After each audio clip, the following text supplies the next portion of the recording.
Drifkraftur fjórðu iðnbyltingarinnar sem við lifum í eru gögn og það sama á við þróun allra tæknilausna. Þess vegna hefur megináherslan verið á gagnasöfnun á fyrstu 15 mánuði máltækniáætlunar. Við höfum farið margs konar leiðir við að afla gagnanna og héldum til dæmis keppnir og leiki til þess að hvetja fólk til að leggja sitt af mörkum í þágu okkar ástkæra tungumáls. Smáraskóli í Kópavogi og Hraunvallaskóli í Hafnarfirði keppa nú sín í milli að safna sem flestum raddsýnum í samróm átaksverkefni stafræna íslensku. Þetta er örugglega mjög gott fyrir fatlað fólk sem getur ekki opnað hurðina sjálfir eða eitthvað þannig. Þá getur það bara að tala við hurðina og alls konar þannig. Já, það er líka bara gott að það sé að koma, ef það kemur á íslensku, þess að við séum ekki bara að tala ensku og þá kannski náum við að halda íslenskunni við.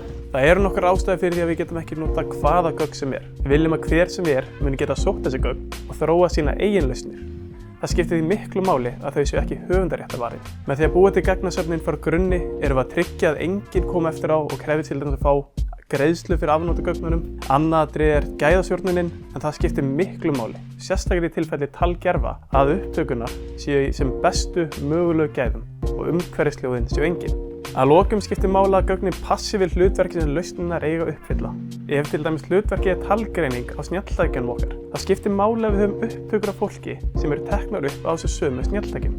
Umfangi af þessu söfnunum hefur verið mikið. Ef við tökum talgervingu sem dæmi, þá er gagnasafnið talrúmur alls 150 klukkustundir á tali, sem deilist niður á 8 manns. Þessi gögn voru tekin upp í hljóðveri hjá RÚV og þá má segja að þetta gagnasafn verði heimsklassa fyrir talgervingu. Það skiptir líka miklu máli að við höfum vel að fjölbreytileika. Tungumál okkar er svo margslungið og viljum ná sem mest utan það.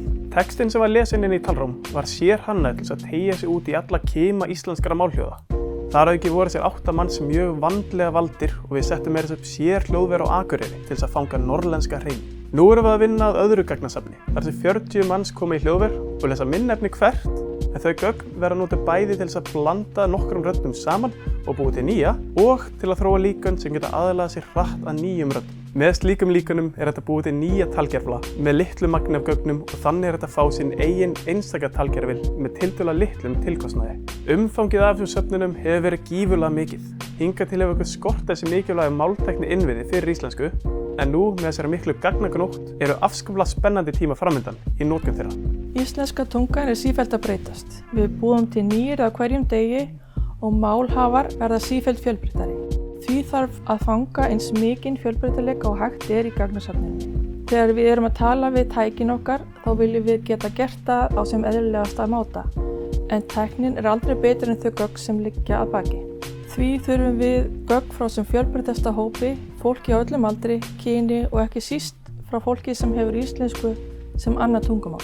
Við viljum að tæknin sé aðgengileg sem flestum.